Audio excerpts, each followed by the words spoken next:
કરજણ હત્યા કેસનો ભેદ ઉકેલાયો. કરજણ તાલુકાના કુરાલી કોઠાવ કેનાલ રોડ નજીક મળી આવેલ આધેડ પુરુષની હત્યાનો ભેદ પોલીસે ઉકેલી લીધો છે. મૃતક કનકસિંહ ચૌહાણની હત્યા વ્યાજના પૈસાની ઉઘરાણીના મુદ્દે કરવામાં આવી હોવાનું બહાર આવ્યું છે.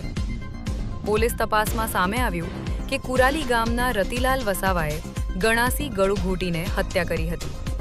હત્યા બાદ આરોપીએ મૃતદેહને કોથળામાં ભરી ઝાડીઓમાં ફેંકી દીધો હતો તેમજ મૃતકની બાઇક અન્ય સ્થળે મૂકી દીધી હતી, જેથી શંકા ન જાય. પોલીસે ટેકનિકલ તપાસના આધારે આરોપીને ઝડપી પાડી ગુનાનો પર્દાફાશ કર્યો છે. ગઈ તારીખ 18/4/2026ના રોજ કરજણ પોલીસ સ્ટેશન વિસ્તારમાં આવેલ કુરાલી ગામના કનકસિંહ ચૌહાણ ઉંમર વર્ષ 65 ગુમ થયેલ, જે બાબતેની ગુમ જાણવા જોગની જાહેરાત કરજણ પોલીસ સ્ટેશનમાં આપવામાં આવતા તે બાબતે ગુમ જાણવા જોગ નોંધવામાં આવેલ અને તપાસ ચાલુ કરવામાં આવેલ. અને તપાસ દરમિયાન ગઈ તારીખ 23/4/2026ના રોજ આ ગુમ થનાર કનકસિંહનું ડેડ બોડી કુરાલી ગામની બાજુમાં જ કુરાલી કોઠાવ કેનાલ રોડમાં સાઈડમાં કેનાલની બાજુમાં જે પાણીનો જવારો હોય એમાં કોથળામાં બાંધેલી હાલતમાં મળેલ, જે બાબતે ત્યારબાદ ગુનો નોંધવામાં આવેલ અને તપાસ ચાલુ કરવામાં આવેલ. તો આ ગુનાના કામે વડોદરા રેન્જના આઈજીપી શ્રી સંદીપસિંહ સાહેબના માર્ગદર્શન અને સૂચના હેઠળ પોલીસ અધિક્ષક શ્રી સુશીલ અગ્રવાલ સાહેબની સતત સૂચનાઓ અને માર્ગદર્શનથી વડોદરા જિલ્લા પોલીસની એલસીબી, એસઓજી અને કરજણ પોલીસ સ્ટેશનની ટીમોએ આ ચૂંટણીના બંદોબસ્ત દરમિયાન સાથે સાથે આ ગુનાની તપાસ પણ ચાલુ કરેલ.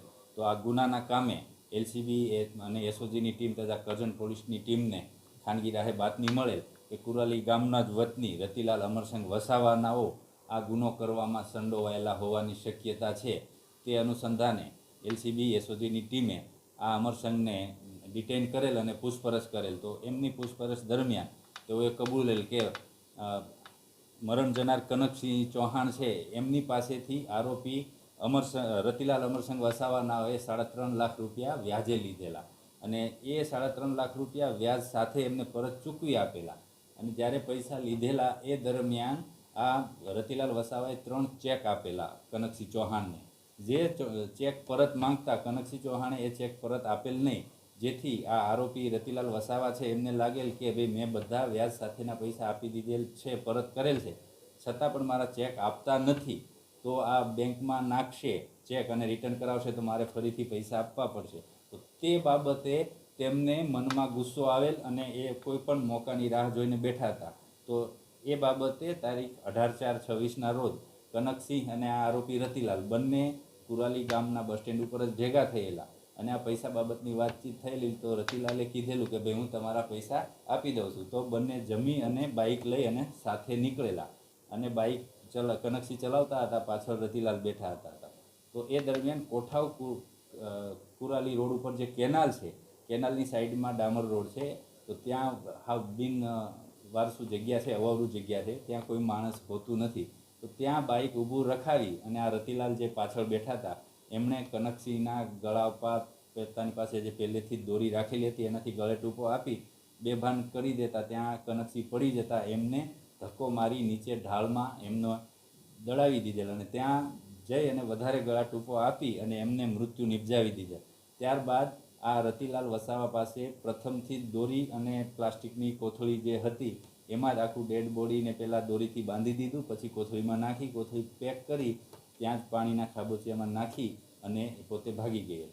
અને એ દરમિયાન પોલીસની તપાસમાં પોલીસને ટેકનિકલ અને હ્યુમન રિસોર્સથી માહિતી મળેલી કે ભાઈ આ વ્યક્તિએ કરેલ છે. તો તે બાબતે એલસીબી એસઓજીએ આ રતિલાલને ડિટેઇન કરી અને પૂછપરછ કરતા એણે ગુનાની કબૂલાત કરેલ છે.